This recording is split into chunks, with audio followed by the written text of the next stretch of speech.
What company are you convinced actually hates their customers? Before we start with the first story, please hit subscribe and ring the notification bell to stay updated with us. Story 1. My sibling worked at Oracle for a few years. I can assure you they loathe their own employees as well. They famously and proudly do not give raises. For the majority of people, what you make upon entering is what you will make forever. Larry Ellison can fall into the Grand Canyon. He also moved to Hawaii during the pandemic. He owns 98% of Lanai. He sent out the rudest email on earth that got leaked that essentially said, when COVID started, I assumed that no work would get done because you'd all be lazy and productivity would decrease. But since then I feel it has been very productive for me, so I'm going to keep working from home on Lanai. Story 2. Etsy.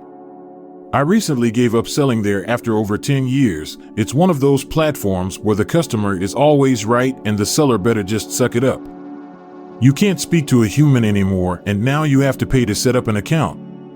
The amount of scam messages you get is crazy, and it's all just people reselling Chinese beads and stuff as handmade these days. They had some bad press a while back because they decided to put restrictions on a lot of seller accounts and just straight up keep the money for up to 70 days. Every April they find some way to scrape a few more pennies off the seller, and now you have to pay them to advertise your products, which is the whole point of them existing in the first place. Story 3. Every single U.S. health insurance provider who devotes millions of dollars and work hours every year to making sure that their customers die at a profitable rate. What's super frustrating is I've worked for an insurance company and the people you actually talk to would love to approve everything. However, the higher-ups and the people at each person's company or in the government in charge of Medicaid benefits had decided not to cover those things. Story 4. ADT's horrid experience with them. I was sold into a long-term contract with them while being misled that it was the standard and that they didn't have shorter terms. They used fear-mongering tactics, and when I canceled due to losing my home and having financial hardships, they billed the crap out of me with a scummy loophole where they keep a separate record of your payment information if you sign up for auto pay. Ludicrous. Story 5. Loblaws. They are the leader in price gouging for food in Canada. They edge out competition and are often the only grocer in small-town Canada, leaving people with no other option than to pay hyperinflated prices for food that has questionable expiration dates. Edit, thanks to Sentinel46 for reminding us about PC Optimum and he blatant data mining of consumer information and manipulation tactics through so-called free membership to entice people to unknowingly give up their data. Story 6. Airbnb. They are 100% behind the hosts who sell on their site. They actively hate the people who actually rent their offerings.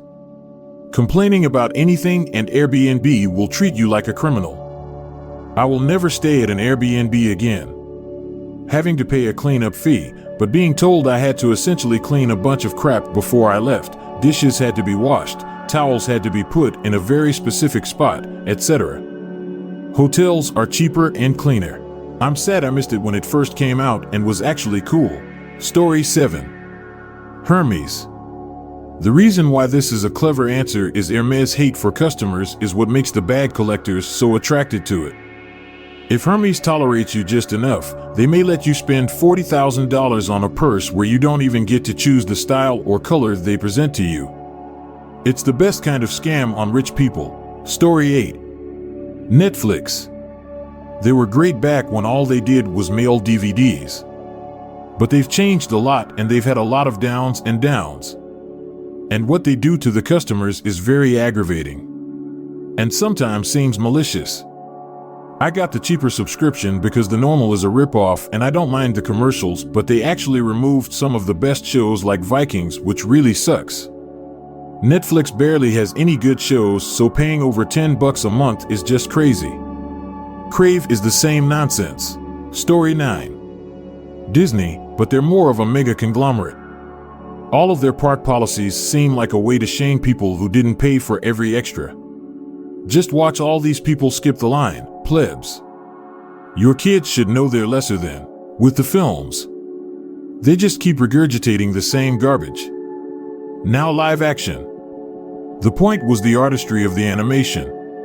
What are they even selling? Story 10. Nintendo. Nobody hates their own fan base more than Nintendo.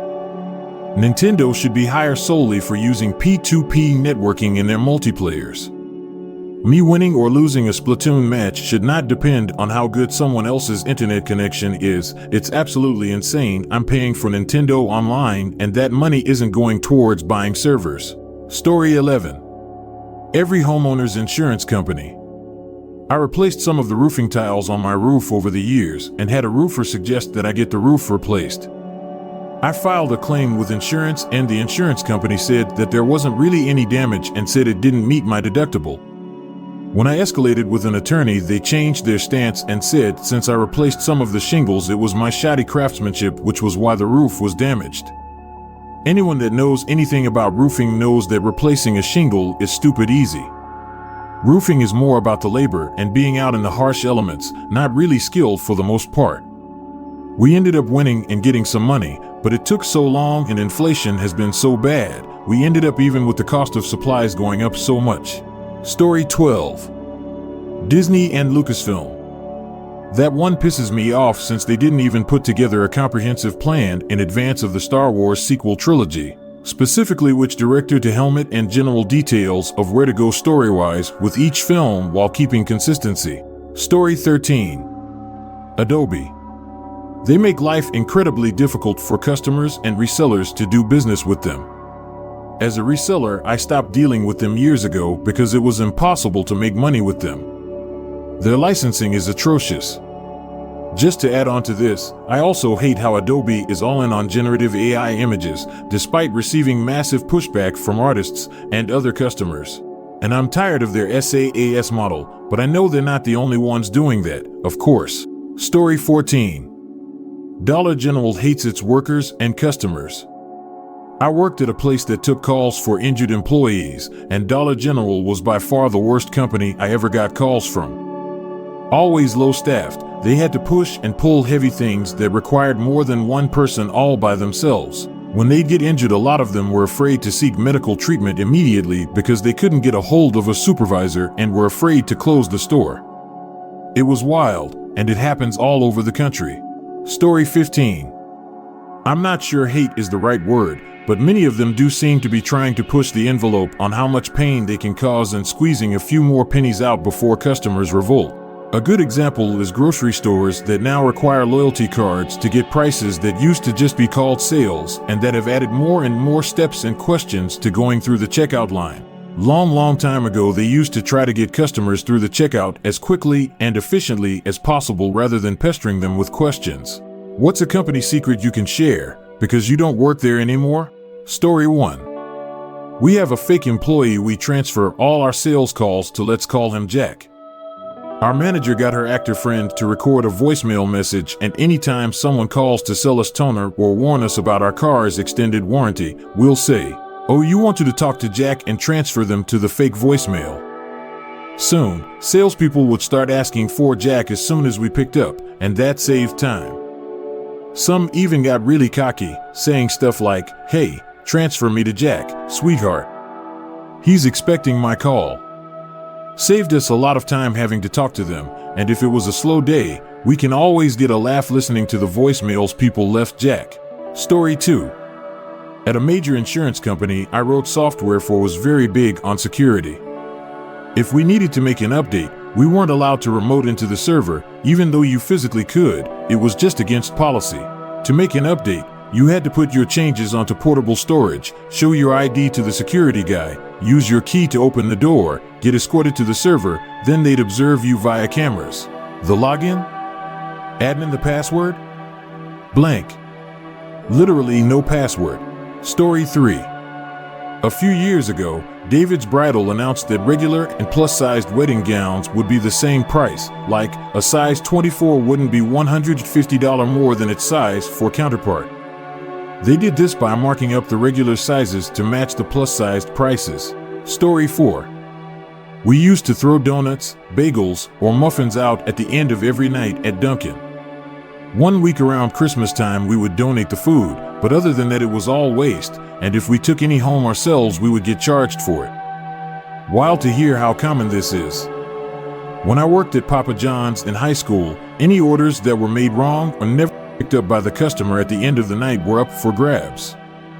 Managers actively encouraged us to take the crap home because it's a waste of money otherwise. Granted, this was 13 years ago, so things might have changed since then. Story 5. I worked for an IT company that provided contractors to large corporations. Upper management would use someone with Exchange server access to read emails sent to client company executives from competitors and adjust bids accordingly to ensure they maintained their contracts. Story 6. I worked for Wawa for 15 years. We have recycling bins at the pumps, in front of the store, in the store. It's single-stream recycling. That means nothing should be bagged. Anytime one bag is thrown in the recycling dumpster, the entire dumpster will go to landfill and we get charged something like $500. Out of 900 stores, not a single one recycles. None of the glass or plastic or paper gets recycled. None of the cardboard. Nothing. Story 7. There's a ton of employee theft that occurs at certain furniture outlets. Employee wants a new couch? Then just type up an invoice saying this $3,000 sofa was damaged while being moved around the showroom and it was then discounted and sold for $299. Got a sectional that was delivered but doesn't show up on your inventory sheet? Just take it home and post it on Facebook Marketplace.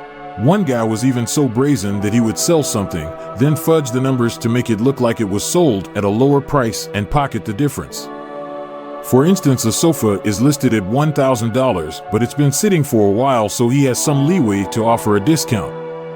Well, here comes a customer and buys the sofa for $1,000. The salesman reports that the customer negotiated the price down to $800 and he pockets the extra $200. Story 8. So worked for ESPN for years. They used to charge people to be an insider, which gave you fantasy advice if you sent an email. Those experts were myself and other randoms here in Omaha, Nebraska in a call center. No training, just our opinions LMAO. Story 9. My old boss would inflate quotes by thousands and get the contractor to discount them at invoice and use the remaining balance as a credit to renovate his own house. The client would have $15,000 to redo a roof, for example. My boss would charge them $15,000 when in fact it only cost $10,000 and then get the contractor to discount him or credit the remaining $5,000 for his own renovation in his own house. I'm pretty sure that is called insurance fraud. Story 10. The Dollar General I used to work at kept the key to the store under the rug in front of the front doors. I had siblings that worked at DG, and the old manager there used to hide the keys in the machine that had the bags of ice outside. He did this because he walked to work, and if someone else needed the keys for something, he didn't want to have to walk back. He was a nice guy, but a terrible manager. He eventually got fired for various other reasons, but the funniest thing is that DG was the top DG in the district, and still is, while he was manager. Go figure. Story 11. I used to remodel Pizza Huts, Arby's, Wendy's, and KFC stores. Arby's kitchens were the cleanest I've ever seen anywhere. KFC had grease residue, but still clean. Wendy's wasn't bad, just not as thorough. The first Pizza Hut had me swear them off for life and continued to gusset that opinion for the next 20+ stores. I've not eaten Pizza Hut in 25 years. My kids have never eaten Pizza Hut. Story 12. Care companies make a fortune by running short-staffed. This was happening pre-pandemic too, to the point where it's part of the business model. A care home funded to have, say, 10 staff on shift per day manages to keep everybody clean, fed, and watered on just 6. You think they refund the council for all those extra hours? Nah, straight into the profit column. Story 13. At Victoria's Secret, I would measure the girls/women's bra size. We only sell up to 38 DDD in store.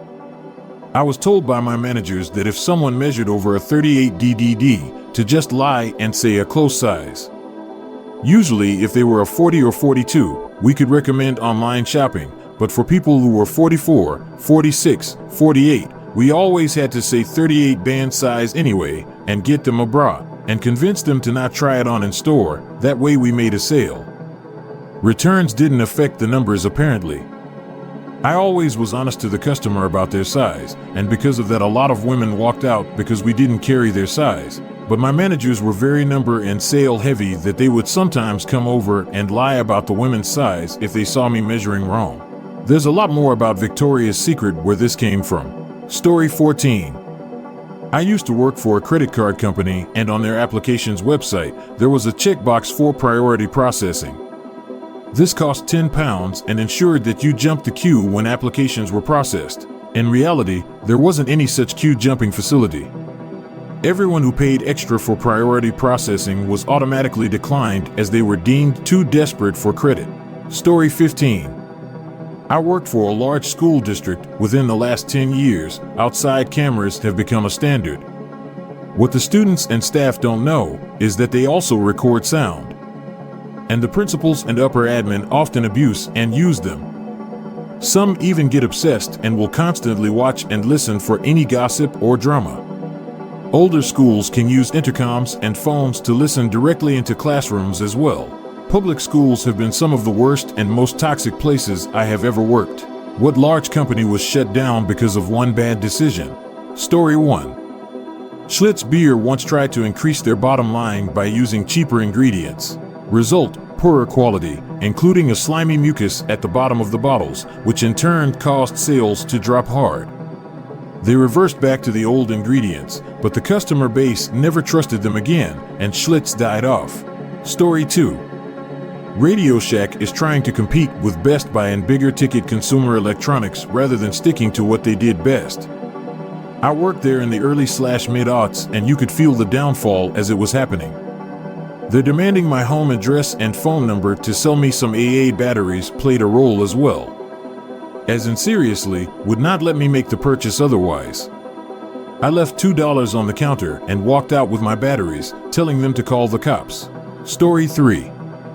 RIM thought the iPhone was no threat to the more business-oriented BlackBerry. BlackBerry also failed to cater to their unexpected secondary market, teenage girls. There was a time, roughly 2007 till 2010, when the BlackBerry was the must-have phone thanks to its messaging system, which was free as long as you had some call credit. This meant that you could text your friends all day long for free at a time when texts cost real money per text sent. They could have conquered the world if they'd made teen-friendly hardware. Story 4.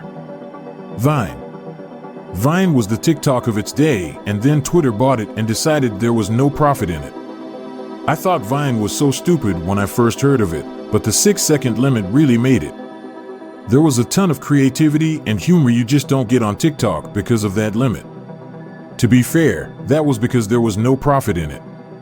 Vine never made money, except when it was purchased. The idea was that they could make it profitable by using their existing infrastructure. Like many startups, the company was never profitable, nor did they have any obvious path to profitability. Story 5.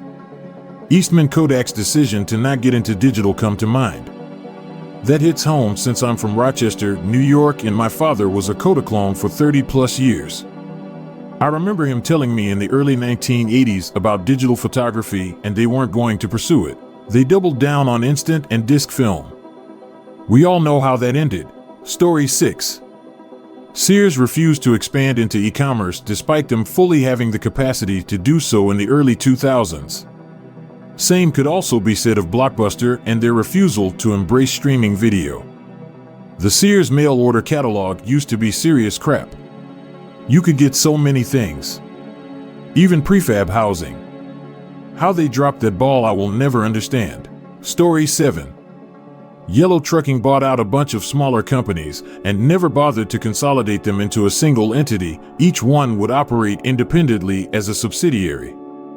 Not only did this force them to take on loads of debt, but it also put them at odds with the Teamsters, who had active agreements with each company prior to the buyouts. They never recovered from this move and relied heavily on the Teamsters to negotiate pay/benefit cuts for its members for the next decade and a half. When the union rejected the latest concession proposal earlier this year, the company shut down and blamed the union for its own incompetence. Story 8. BlackBerry had killer phones, but never adapted to the smartphone era. Messaging apps did a lot to help eliminate them. Their killer feature in the consumer space was BlackBerry Messenger, an instant messaging service that used data and operated on any BlackBerry. If they'd gone cross-platform earlier and got ahead of WhatsApp and Facebook, they'd have had a good chance of holding the market position, in that area at least. Story 9. The Ratner's jewelry shop chain in the UK, because its chair Gerald Ratner chose to speak off the cuff at a major business speech in 1991. We also do cut glass sherry decanters complete with 6 glasses on a silver-plated tray that your butler can serve you drinks on, all for £4.95. People say, how can you sell this for such a low price? I say, because it's total crap. The company's valuation collapsed, Ratner was forced out and the high street shops all closed. Story 10. Blitz USA Inc. They made gas cans, car ramps, that sort of thing. They refused to add a simple screen to their gas cans that would prevent flashover, even after multiple lawsuits. Even after not being able to use their own fuel containers on their own production floors due to OSHA regs. Now they don't exist. It's almost a case of corporate gone by itself. Story 11. Rubbermaid. Walmart made them lower their prices so much they went bankrupt. Someone bought the trademark. I believe Walmart is the reason lots of smaller companies went under in the late 90s, early 2000s. Yep. The number 1 bike sold in the US is Huffy, and they were made here. Walmart was their biggest retailer. Walmart pressured them to lower their price to the point they could no longer manufacture them here and had to go to China. Walmart drove the Vlasic Pickle Company into Chapter 11. They had made a deal with Vlasic for a one-time promotion selling gallon jars of pickles for $2. At the end of the month when the promotion was supposed to end, Walmart told them if they didn't continue the promotion they would no longer carry their products. Of course, if you could buy a gallon jar for $2, no one was buying any of their profitable pickles. Story 12. Bethlehem Steel CEO threw lavish parties from workers' pensions. That was the beginning of the end for a once great company. My grandfather was one of many hardworking steel workers that lost his pension due to a bad CEO and a board that didn't care. Seeing the cement HQ being taken down in one glorious implosion was a true sight after it stood like the Tower of Sauron in the middle of a forest for decades. Story 13. The venerable Encyclopedia Britannica had ample warning that the world was going digital, but they didn't want to cannibalize sales of the print encyclopedia. So when they finally and reluctantly offered the encyclopedia on CDs, they charged $1,500 for it and made the brilliant decision to make it text-only. I worked with the guy who made that decision. Everyone hated him. Story 14. Smile Direct Club was pretty recent. Essentially, from my understanding, an employee accidentally received an email of all the salaries in the company who then decided to forward it to the rest of the company. A lot of people realized they were getting underpaid and screwed over and essentially mutinied and quit. A lot of shady stuff started to get leaked as well, and lawsuits were just piling up. They didn't have enough workers to meet demand to overcome expenses, and they just shut down a few weeks ago. Story 15. Netscape is a great example of why you don't just rewrite software from scratch. Was the most popular web browser, and they decided the code was ugly and messy, so they should rewrite it. After the rewrite, they realized the reason it was so ugly and messy before was because of all the bug fixes. The new release was buggy, and the rest is history. Now hardly anyone even remembers the name. I bring this up every time a software engineer wants to rewrite from scratch, because as ugly as code can be, it is usually on account of all the issues that have been fixed along the way. What's a large company that isn't corrupt or greedy and genuinely cares about their customers? Story 1. They're not perfect by any means, but Bob's Red Mill seems to be relatively not evil. The owner turned the whole company employee-owned, and it doesn't look like they've been embroiled in any major controversies. They just seem to pay decently and make tasty granola. Shout out to their buttermilk powder. Now I no longer have a random half-used container of 6-month-old buttermilk moldering in the back of my fridge. Story 2. Bosch. It's basically set up to generate money for charity. 94% shares held by charity, 6% by the Bosch family. It's a private company, so they aren't driven by fund managers towards short-term goals. Climate neutral since 2020. They also happen to invest double on R&D to the industry average. They are my first preference when buying tools or appliances, as they are reasonably priced and last quite well. Story 3. Costco. From what I've heard about Costco, which really is just hot dog related stuff, it's one guy at the top who is holding the company's integrity on his shoulders like Atlas. They're just licking their chops waiting for him to kick the bucket so they can finally raise the price of that glizzy. Story 4. Relogic, creators of Terraria. There's a reason they won Steam's Labor of Love award. They've poured their hearts and souls into that game for over a decade now. The CEO is very active in the community and frequently will reply to a player feature suggestion directly and be like, sure, why not, and add said feature. They also donated a bunch to some smaller game engine companies after the whole Unity engine fiasco. Oh, and no MTX ever. You love to see it. Story 5. H-E-B, a grocery store in Texas, is much beloved there for supporting small ranchers, farmers, locally made products, and lots of community investment programs. I've lived all over the states and never seen as much allegiance to a business as H-E-B garners. They probably also have a faster response to natural disasters than most federal agencies. When the pandemic was in full swing, a store near me lost power or internet connection and the cash registers could no longer work. They closed the store for the day but let everyone keep what they had in their carts for free. Story 6. Patagonia. They have, at last I counted, 3 times switched fill producers for their gear upon finding out, discovering, or being notified that they are sourcing unethical resources. They did so proactively and before any furor was raised on Twitter, shaming them into action, so you know they were genuinely concerned when they heard that they were aiding and abetting slave cotton plantations in Xinjiang province. Story 7. In Texas, H-E-B grocery stores.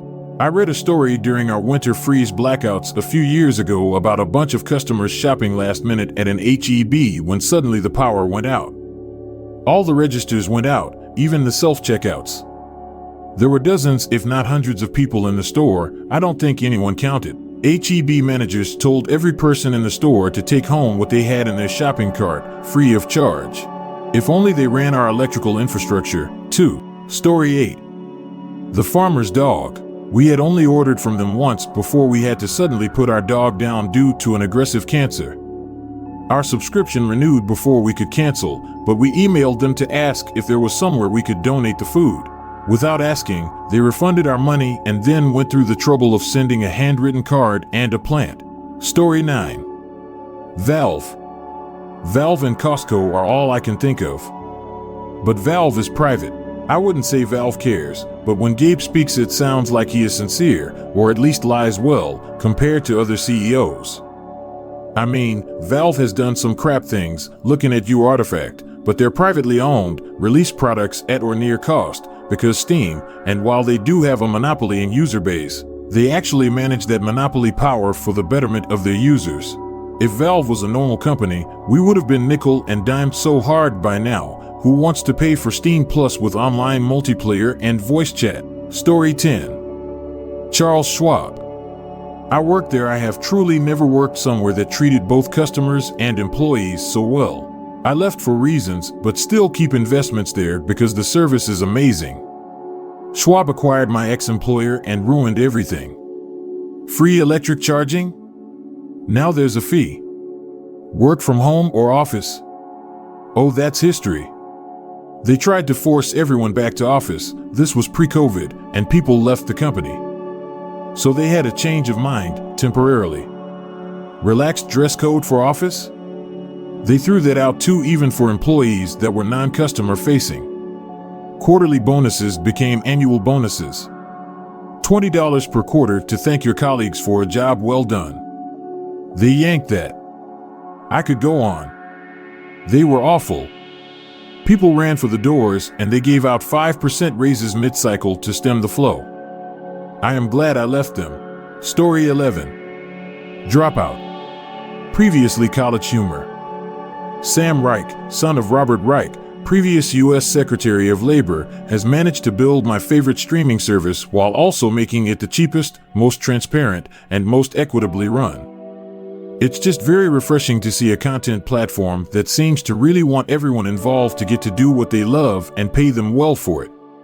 They recently did profit share, not just with full-time employees, but with every single person who made any money at all with them in the last year. And they pay people to audition for them. Story 12. Chobani. The owner, Hamilton Ulukaya, is very generous with his employees and the towns that his factories are in. He donated 10% of the company shares to the employees in 2016. He pays his employees well because he believes higher wages for staff leads to greater corporate success. He deserves a lot of credit, and there should be more CEOs like him. Story 13. Games Workshop, the British company that does all the Warhammer stuff. They ain't perfect. The prices of their miniatures have gotten eye-wateringly high, especially if you're somewhere like Australia. That said, they don't outsource to other countries, aside from some paper products printed in China. They pay their employees well, and even delivered a £2,500 bonus to staff this year. Plus, when some Nazi neckbeard showed up at a games tournament, GW did not mince their words or even entertain the notion of appealing to the alt-right crap set for context. The key faction in the Warhammer universe, the Imperium, is a bit of a fascist hellhole, so it sometimes draws in those types who don't grasp that it's a critical satire. So it's nice that the company delivered a F***CK off. We don't want your money message without mincing their words. Story 14. For you D&D players, Paizo. Imagine Dungeons & Dragons, except the company making it doesn't nickel and dime you by locking all new classes, races, spells, and items behind a paywall if you want to use it online. Imagine actively encouraging third-party content and have a free license to publish it under them.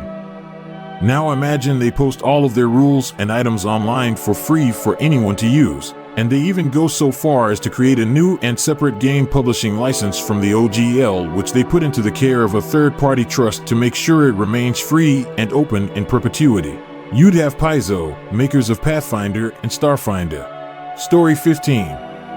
Tesla. The Tesla Model Y has received the highest ever score in the latest round of crash safety tests conducted by the European New Car Assessment Program, Euro NCAP. Tesla offers stock options and grants included in its compensation packages for employees, like most tech companies. But unlike other automakers, the company offers stock compensations for all employees in the organization, including sales staff and production associates, a rare thing in the auto industry, reports Electric.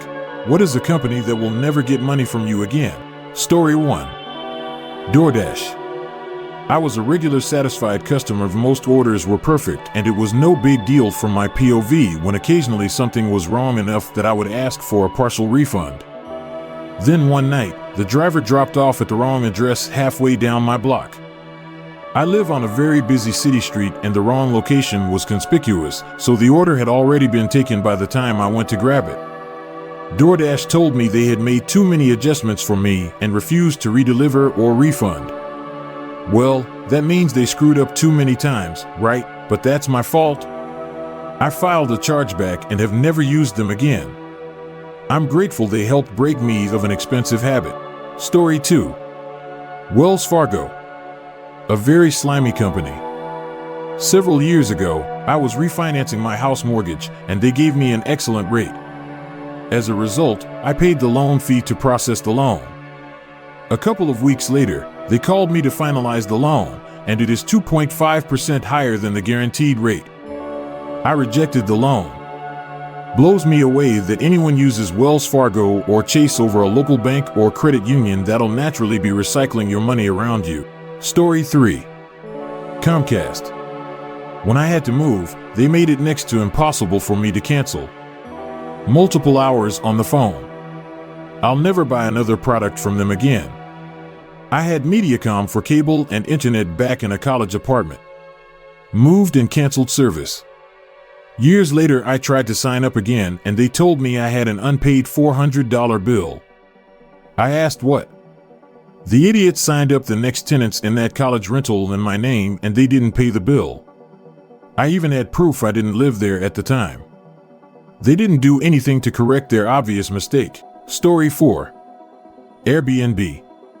Wait, I paid for a cleaning service. Why is this idiot giving me a bad review for not cleaning? Airbnb also does not contact cops if hidden cameras are found in rentals, even if footage includes children. There was a news story on CNN about this recently where couples were secretly filmed intimately in rentals and the cops couldn't do anything because Airbnb makes renters sign NDAs where they won't sue if something happens in someone else's home. You have to pay a big cleaning fee but scrub the place top to bottom. And in my experience, critique the slightest issue when done. Story 5. Ticketmaster.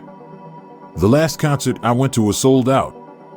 The only way to bring up your ticket was to open your app. This worked fine at the entrance, but once inside, every time you'd have to get up to use the restroom or get a drink, you would have to pull up the app again to show the worker monitoring the stairs to prove your seats were in that section. The venue had Wi-Fi, but definitely it was pretty crap. So either by trying Wi-Fi or our cell network, the tickets wouldn't load. Just spinning and spinning while a line of people build up behind you. It happened to my husband and at least one other poor dude. Story 6. QVC. I bought a laptop from them that was defective right out of the box. It came with a warranty.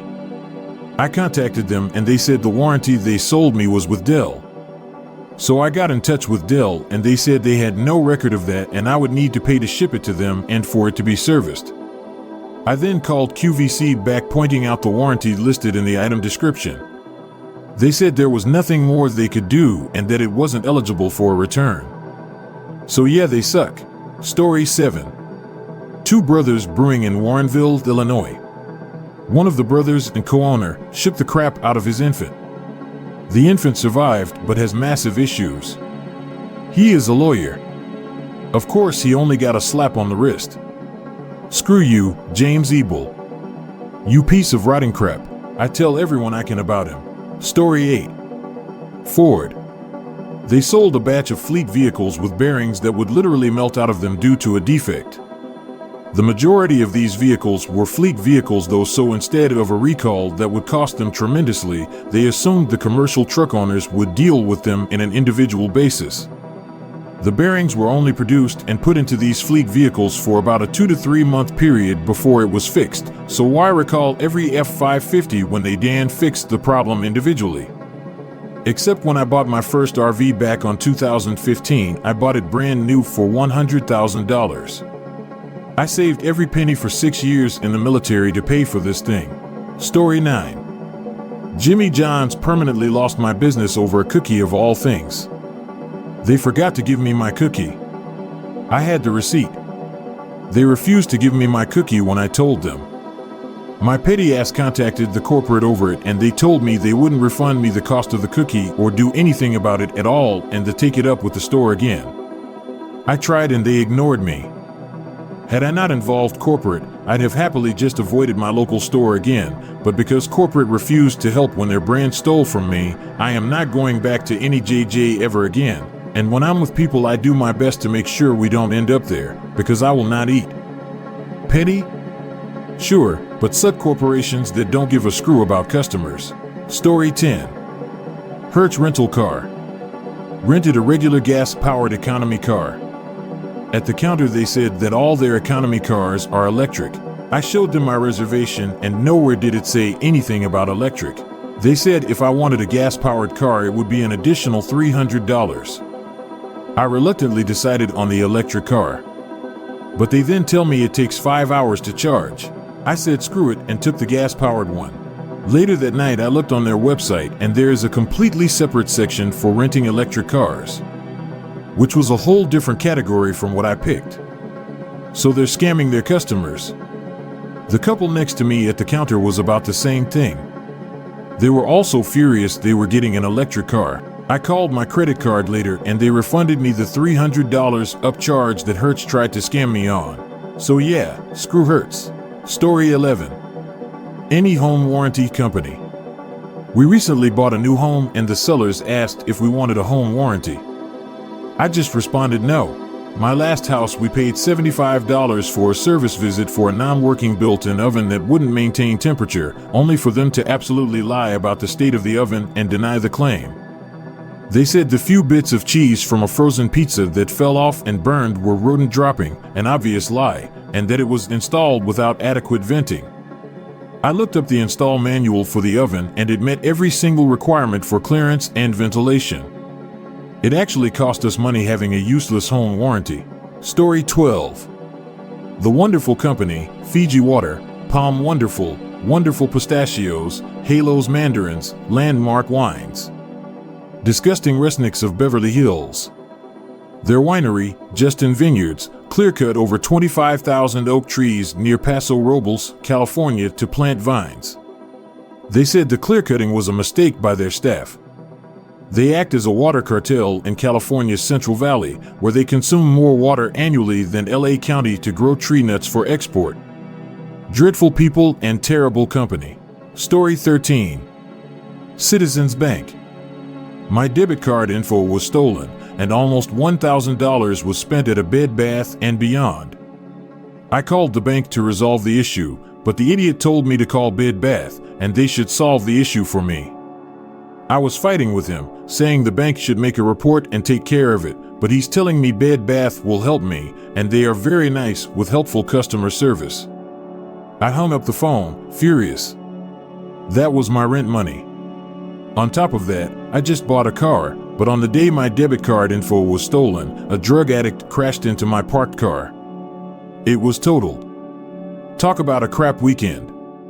I had to physically go to my local Citizens Bank. Thankfully, the nice lady actually did her job, unlike the idiot on the phone. After a couple more issues with the bank, I went up there and closed my account. Screw them.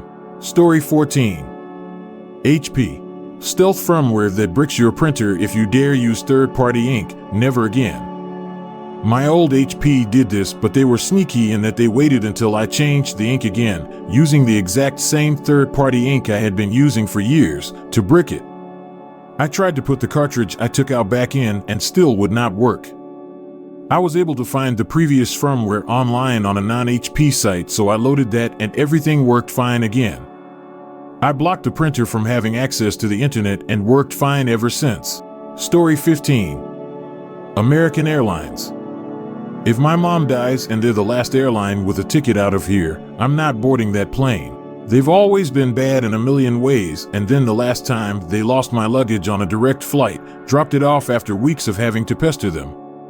The guy who dropped it off literally threw it down the stairs. My luggage was already broken, new and nice luggage. Inside, they had stolen a few different things. One was monetarily valuable and two were very personal and meaningful to me. Never again. What company is next likely to go in the next 5 years? Story 1. Staples. Stores closing left and right. Entire positions getting axed. Cutting hours leading to skeleton crews. The company has been trying to draw customers into stores by introducing so many different things to no avail. If the company is still around, it will largely be a centralized print store. Edit: I should clarify that the retail stores are in grave danger. Seems like the corporate level is doing just fine. However, no amount of forcing flavor of the month phone apps, Amazon return coupons, and other useless junk are helping them on a store level. Story 2. Some of the food delivery services. Too many of them, ridiculous pricing and ever-diminishing quality of service. When DoorDash first started, I was gonna order something and saw the fees and stuff and made my $10 hamburger like $30 and I thought, no one is gonna pay that. Closed the page and somehow like 10 years later they are still going. Story 3.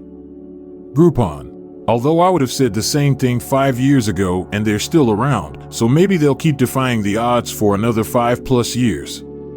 I ended up sitting next to the governor of the New York Federal Reserve during a dinner that I as a lowly grad student had no business attending. When I told him I managed to afford it because of Groupon, he chuckled and said it's food stamps for the middle class.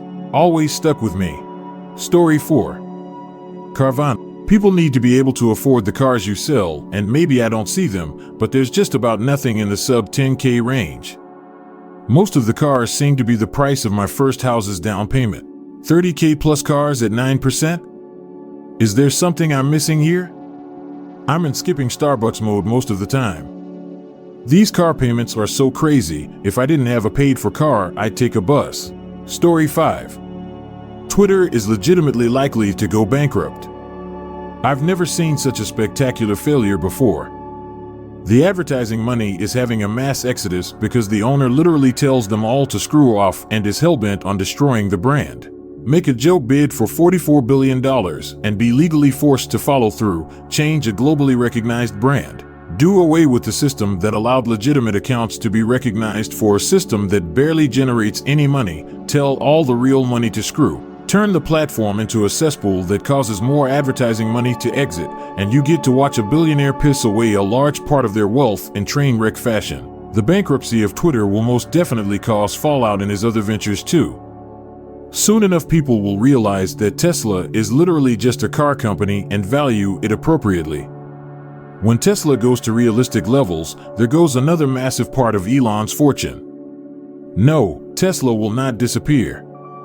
But it sure isn't a $600 billion company when the reality hits. Story 6. For Fashion Forever 21, definitely they started closing a huge number of their stores and malls in recent years, and I saw on TikTok how they were doing bin sales recently, selling boxes of clothing for dirt cheap. Everything must go sales all over. But they were hanging on by a thin thread for a minute after Fashion Nova took over in like 2017/2018. But then Fashion Nova 2. They died out with Instagram and don't have any celebrities promoting their store anymore. It was a total IG type of aesthetic, which again is fading, not to mention Shein took them over and offered the same cheap sweatshops clothing at a fraction of their price. LOL. Story 7. Sears. I'm still surprised Sears couldn't make it work in the internet age. The company with a name that is synonymous with catalog retail and delivery somehow saw the rise of Amazon and never thought we've been doing that for 100 years already. Maybe one day Brad Pitt or DiCaprio will star in a movie explaining how it all fell apart. Story 8. With interest rates going up and expected to stay higher for longer, it's likely any company with mostly debt financing will be burdened when they need to refinance those terms. So think large utility companies, established car companies, real estate holdings. Those will be the big name ones likely to go under. Other than that, it's companies sensitive to the business cycle. Think construction companies, luxury goods, travel/tourism, that sort of stuff. And then there's just everyone already struggling. Final nail might come sooner or later. Story 9. A lot of restaurant chains are teetering, but Boston Market is not long for this world. They are closing left and right around me, South Florida. There may not be an open store anywhere down here. I went to their website and they had a press release on the front page which trumpets. In a bold departure from conventional franchise models, the BMC program unfolds as a new window of opportunity, inviting passionate individuals to become an operating owner/partner of a Boston Market location without any buy-in requirements. So if you want to own a Boston Market store, click here and fill out the page. Story 10.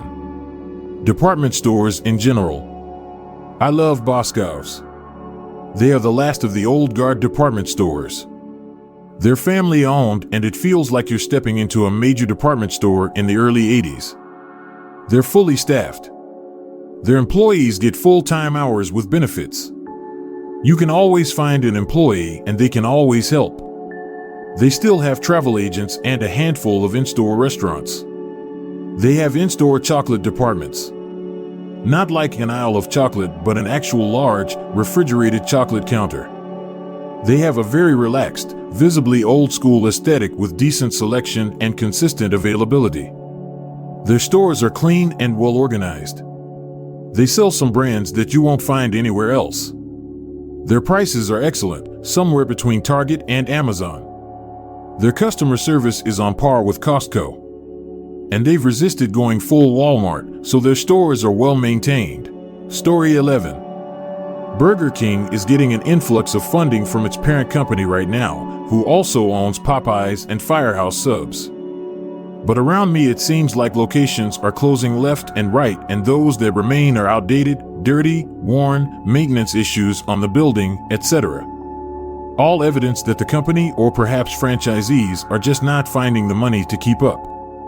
Deferred maintenance is often a sign of impending doom. If you can't afford the maintenance today, how are you going to afford the repairs later? Popeyes, on the other hand, is growing, and so are Firehouse Subs. Makes me wonder if Burger King isn't going to stick around for a while just as a place to siphon a few bucks from while claiming big losses before selling it off. I.e., deferred maintenance and upgrades and updates is because they're trying to extract every dime before eventually shuttering. No point putting a new pool in the backyard if you're planning to move next year, you know? Story 12. I mean, most retail, Macy's, JCPenney closing stores left and right. All the older stores are closing. Not saying the whole company shutting down. The corporate levels are fine. It's just all online now. All these businesses are doing that, using technology to keep the higher-up CEOs paid their ridiculous sums and post profits, switch everything to online, and eliminate most of the workforce. Story 13. Best Buy. It's the next Fry's Electronics. They're following the same process of changing their store formats. Fry's Electronics used to have everything you needed to build a computer. Slowly they changed retail space to focus on home appliances and stopped carrying a lot of stuff. Best Buy is doing the same thing. Maybe they'll survive. My hunch is they'll either survive with a smaller footprint or go the way of Fry's. Story 14. I actually think that Amazon will see some form of breakup. No, it won't disappear. But it is so obviously a monopoly in 6 Ways to Sunday that once I saw Mafiadon, the most divorced man in the world, Bezos, with lingerie wifey, it started to feel like this was a man that had no friends. I mean, they sell crap.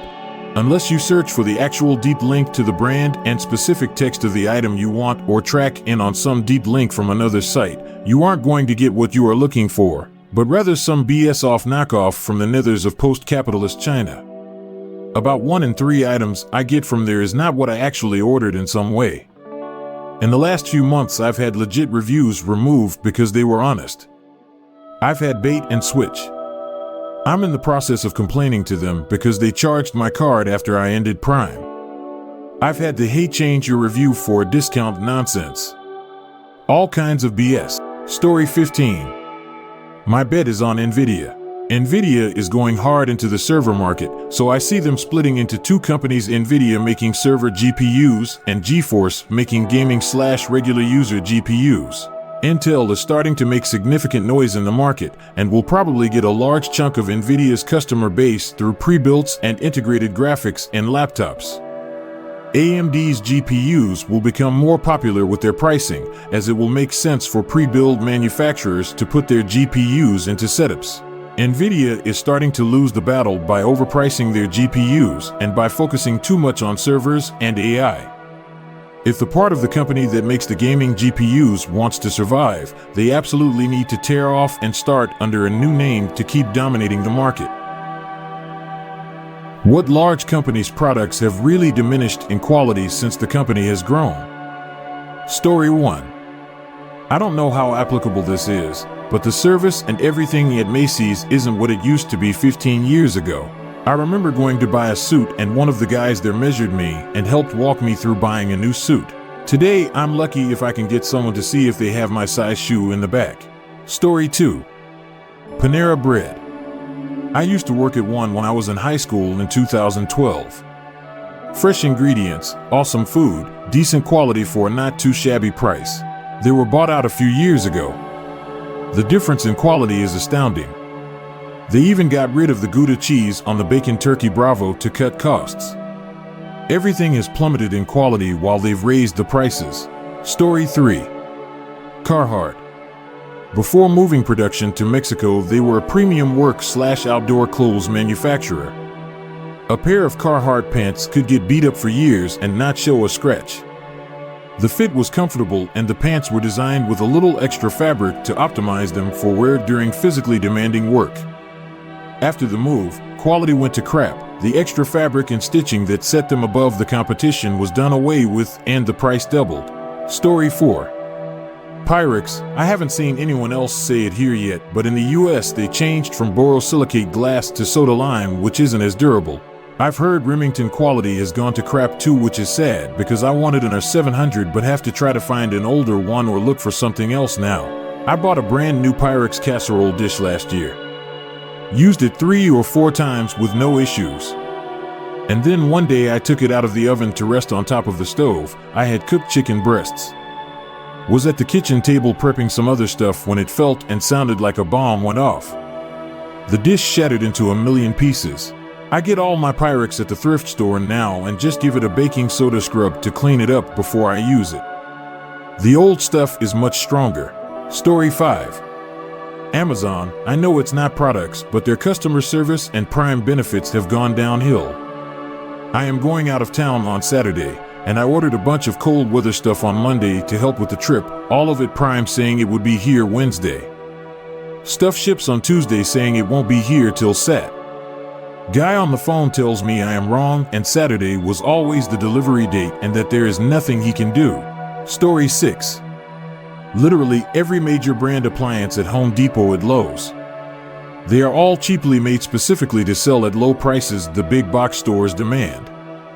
Read any review on any appliance. Most of them are rated 4.5 stars and up. However, the majority of these high reviews are either from people who just got this last week and it works amazing, or they were offered some sort of rebate for a review. Those usually say something like this review was part of a promotion or some garbage. Go deeper and look for all the reviews for people who have owned the appliance for at least a year. I guarantee the majority of them talk about how the machine failed after a few months, how the customer service basically told them to get bent, and how they would never buy from X brand or Y store again. It's sad. I don't trust a single big ticket item those stores sell. Story 7. Starbucks. First time I ever went to one, in California in the early to mid-90s. I had never heard of them before, but upon first impression it was a nice, cheery little cafe that brewed fantastic coffee.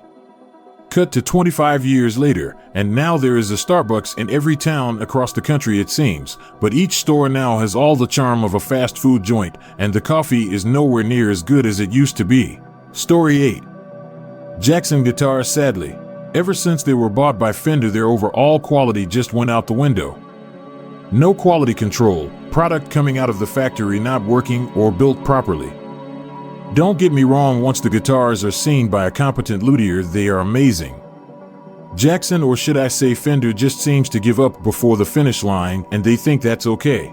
Story 9. Cable TV as a whole. I didn't have cable for 5 years after I graduated high school, but when I finally tried to use cable again, all my favorite channels just run reruns of the same show or movies from the 90s all day until the primetime slot. I loved Cartoon Network and their variety of programming when I was young. When I tried cable after 5 years, it was just Teen Titans Go. From 8 a.m. until Adult Swim every day. Same with Comedy Central running that 70s show all day. I canceled after a month and have just stuck with streaming ever since. Story 10. Smith & Wesson. My workhorse revolvers from even the mid to late 80s have lockwork like a Swiss watch, or at the very least, Japanese, while my modern performance-centered guns are made from metal paste and hand-fitted by what I assume is a fingerless blind orangutan. Nothing like paying $1,200 plus for a wheel gun that arrives with a gravelly 11-pound trigger pull, off-center chamfering on the ejector, and a cylinder that swings shut like the door of a late 90s Ford compact car. Story 11. Valve/Steam. They used to put out highly polished and amazing games. Steam used to be a badge of honor. Then, they got complacent. They stopped making new games, and instead went into loot boxes and weapon skins. They let users choose what games to let on Steam, which resulted in a bunch of trash getting on alongside good games. Then, they allowed anyone who could pay the fee. Now, they've just decided to not even bother and will only pull anything that is illegal or makes them look bad. Story 12. Victoria's Secret IMO. Their quality has decreased. Bras don't last as long, nor do the panties. Only collection worth buying just a bit is the pink collection, and that's only the clothes, not the undergarments. They're affiliated with Bath and Body Works, so they may also have chosen to change the way they made their clothes, maybe not. Maybe I'm just bugging, but I know the last few sets of panties and bras I've bought didn't last as long as other MS I've bought before. Also, their Body by Victoria line changed drastically sometime after 2007. I could not, for the life of me, find any bra that held up the same as one of my favorite bras back then, and to this day, no VC bra can compare to that set how it was when it first was introduced. Story 13. Motorola cell phones. They used to be right up there with Nokia in terms of durability and reliability. My dad still has his first Motorola flip phone, has had it for like 10 years, and it still works fine. Since they were bought by Lenovo, their products have gone to absolute crap. My S/O had a Moto Z. After less than 6 months of use, the battery life dropped so far the phone basically became unusable. 30 minutes from full charge and it was at 30% and would force shut down if you tried to do anything beyond checking the time on your home screen. This is a common issue and has forum posts about it all over the internet. Motorola's official response to their phones being bricked after less than a year? Send it in and we'll replace the battery for $150. How about you get messed, Motorola? They'll never see another cent from us. Story 14. Fitbit. My first one lasted me a solid 3 years, and I wore it 24/7. I bought a new one because I wanted the newer features and something that looked more professional. I also bought one for my husband around the same time. I've had it a little over a year now and had to replace the band twice. The app is still kind of slow and glitchy on Android and has problems with overwriting data from the app and the tracker occasionally. My husband has also had wonky issues with his charging. So far the support has replaced them each time, but it's a bit ridiculous that I even have to go through the process. What happens as soon as it's out of warranty and it inevitably breaks? Out of my pocket, of course. Story 15. Apple. Not necessarily quality, but magic. Back in the day, the iPhone was a very exciting prospect and the iterations seemed meaningful and impactful. The last few years, it's just obvious that they're playing catch-up to other major phone manufacturers. Also, aside from the touch bar, I can't think of any substantial changes to their Mac lines. Correct me if I'm wrong, but even as I have always been a Windows person, Apple's products were at least interesting. Not so much anymore. What company actually sells great products? Story 1. The only complaint I've ever heard about Steinway pianos is the price. When I was a broke-ass college kid, I went to the Steinway store in NYC just window shopping. The salesman there treated me like a legitimate customer and let me play one of the floor sample pianos. No high-pressure sales tactics, just talking about the piano. The experience has always stuck with me. It rekindled my love of the piano, and I have strongly considered upgrading to a Steinway if my kid does truly want to pursue music.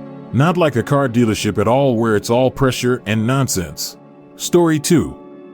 Every Toyota my family had has gone over 200K or 300K miles and have spent minimum time in the shop for repairs. My parents have had the same Maytag washer and dryer for like 30 years. All my Nintendo consoles since the NES still work. I have a GoPro that has been through well ran doesn't die. Story 3. O'Keeffe's Working Hands line. Genuinely the only lotion/lip balm/etc. I'll ever use. Their hand lotion is genuinely great for its advertised purpose, especially back in the day when I was working at Walmart and for a brief period of that was working in the walk-in fridge. My hands would get dry and cracked and bloody until I started using their Working Hands hand lotion, and now my hands were baby smooth and the cracks healed quickly. Similarly, every winter when the air starts to get cold and my lips start to get dry, I use their version of chapstick, and usually within 2 days of using it my lips are back to being baby smooth. None of it is oily or leaves a weird residue. You can't even feel that it's on like 5 minutes after putting it on, and it doesn't affect my ability to grip things or anything like that. Story 4. Most middle to upper scale hotels. People went nuts on Airbnb for no reason. You can check into a hotel within minutes, do whatever you want in the hotel room, not have to clean a single thing, not have to worry about cleaning charges added on a week later, and don't have to pay any upfront costs like cleaning charge, parking charge, booking fee, etc. You book a hotel room for $100 a night, and you're paying $100 plus tax a night. I stayed in an Airbnb this past weekend because my family wanted to. The house cost was $200 a night, so should have been $440-ish for 2 nights. Nope. There was a $150 cleaning fee, $90 Airbnb booking fee, $70 host booking fee, $70 pet fee, $40 parking fee, and $150 charged after the stay because there was some dog hairs on the couch and host said they charge extra for that. Just complete garbage. Will never us Airbnb again. Story 5. Nintendo, both hardware and software, is usually very good and of a high standard. Something I've only come to realize as I've got older is how much effort they put into accessibility and online safety. Things like kid-friendly modes in their games to make it easier for them, or parental controls, etc. In the modern world, there aren't many companies who you can trust with children, and I may be being naive, but I'd say Nintendo are one of them. Story 6. Fender. They have been at the cutting edge of guitar manufacturing for almost their entire existence. Other brands have fallen off in terms of quality, price, and popularity, but Fender have always maintained a wide base of usage. They have successfully kept up with the times while retaining a classic look. They don't just lead on guitars, but amps as well. If you want to spend £100, or if you want to spend £10,000 on a guitar, Fender will produce something of exemplary quality for the price. Usually. Story 7. A word of warning about Hoka. If you are an immature runner that doesn't have good form or understand your gait, then you risk stress injuries. I've seen this happen to a lot of people. Their heels are very thick and promote heel striking if you don't know what you're doing. On the flip side, if Hokas match your natural gait, or you understand how to run, then they're about the best you can get for that style of shoe. If you're looking for an entry-level running shoe, I always recommend Asics. I still run in the GT 2000s. The current Gen 11 is a fantastic all-around shoe, and I consider myself a pretty mature runner. Story 8. Surprised I haven't seen Dr. Martens on here yet. I have 3 pairs of shoes from them: boots, sandals, and loafers, and they're indestructible. Specifically, the sandals I wore every single day for 3 months while traveling literally non-stop in Egypt, Tunisia, and Algeria, and I walked on every surface imaginable. They still look brand new after a quick wipe down, and no scuffs or injuries to the leather or the sole. Story 9. Movil. Superior copper cookware. Expensive is all, but you get what you pay for. They'll outlast your lifetime. Le Creuset. Again, expensive, but everything they make has the quality as well as the beauty. Their cast iron cookware gets passed down through generations. Canada Goose. In the winter where I live, the temp can drop to -40°C, but my coat does exactly what it's supposed to do. Yeti. I have a large Yeti cooler I use to rest briskets in. I like to rest them for 4 hours, and I can still scald my hands on them after that time. Story 10. So, there's a knife company in the USA called Cutco. Bar none, the best knives and best customer service for said knives you can buy stateside and made in the US. Now, here's the issue with Cutco: Vector Marketing. Vector Marketing is a company that sells Cutco cutlery via hiring kids from high school as independent contractors and then having them sell the knives on commission in order to sell the knives. Vector pays a commission per appointment or pays them a commission on their sales, whichever is more. The issue is that Vector gives bonuses to good performing offices, and the per appointment fee comes from the office itself, with many offices stiffing folks on the per appointment pay and pushing hard to get them to go over the per appointment pay and sell more sets of knives, pricey knives, in order to meet sales quotes. So, Cutco cutlery? Great products. Vector Marketing? Screw that. Story 11. Bioletti. Incredible grasp of engineering principles, beautiful design, and good coffee. Red Ox. I bought 2 pieces of their luggage back in the early 2000s and have used them in everything from overnight stays to month-long treks in the Atacama Desert. Neither need repair. Miele. My first Miele was a dishwasher. When I heard how quiet it was and how little electricity it consumed, I bought a vacuum cleaner from them too. Can't imagine buying home appliances elsewhere now. Barber. I've had my waxed fabric jacket for more than a decade. I've even had it re-waxed, and the service was so thoughtful. Everlane. I have jeans, sweaters, and khakis from these guys. The jeans are quietly very performant. I've climbed and done light sparring wearing them. I really hope that they keep up the quality. Runner-up, Thursday Boot Company. When Camper moved their stuff to China, the quality took a nosedive. Thursday is the only boot I've tried that actually delivers on the promise of being a comfortable and stylish boot to walk around in. Story 12. Tempur-Pedic. I've been selling mattresses for over 20 years, and they make one of the best mattresses of all time. They have lifespans of 30 plus years, great support, which you'll never get from a bed in a box, and they make their own memory foam, which is unique from every other memory foam out there. Most other mattress manufacturers require an 1.5 inch impression that doesn't come back up to be considered defective, but Tempur is just 3/4 of an inch. And they stand by their warranties. You're gonna spend money on them, but since they're price fixed, you'll never overpay for one. Truly a great product and worth every penny. Story 13. I haven't seen it anywhere, and they don't always make the product, but anything sold by Costco under the Kirkland brand that I've owned has been A+ in every aspect for me. I bought a leather belt from them in 2017. We're at probably 29/30th days per month. It still looks brand new. In that time, I have had 2 jobs. The first one was a factory job on a production line. 60+ hours per week. Humid and hot factory. Rubbing up against machinery constantly. The second and current job is for a water utility. 40 to 45 hours per week. Summer heat and winter cold. Digging in mud and dirt and rocks. Getting wet and air drying. I've worn it to work, to church, hunting, to weddings, and literally any other time that called for a belt. In that time, I have done absolutely zero upkeep on it. Never put a drop of oil or conditioner on it. Through the week, I'll often never get around to getting dirt off of it from the day before, and it legitimately looks almost exactly the same as it did the day it arrived at my door. I paid $15.99 for it, and it is probably the single most bang for my buck I have ever gotten out of a product. Story 14. Ortlieb. A German company that makes bike bags, waterproof bags, backpacks, bags. They literally last a lifetime, and if something happens to break, you can buy spare parts for everything. Most straps and hooks are exchangeable, and if it isn't, you can send it to them and they will repair it or send you a new one. Never had a problem with their products. Have used them for over 10 years now. Story 15. I had a friend in high school named Tom. Tom's mom won a contest at a grocery store and took home a brand new Kia 4-door model. She had a good car already, and so she gave it to Tom. Tom hated that thing. I mean, it was a car. He was grateful, of course. But back in the 90s, oh so long ago, they were crap.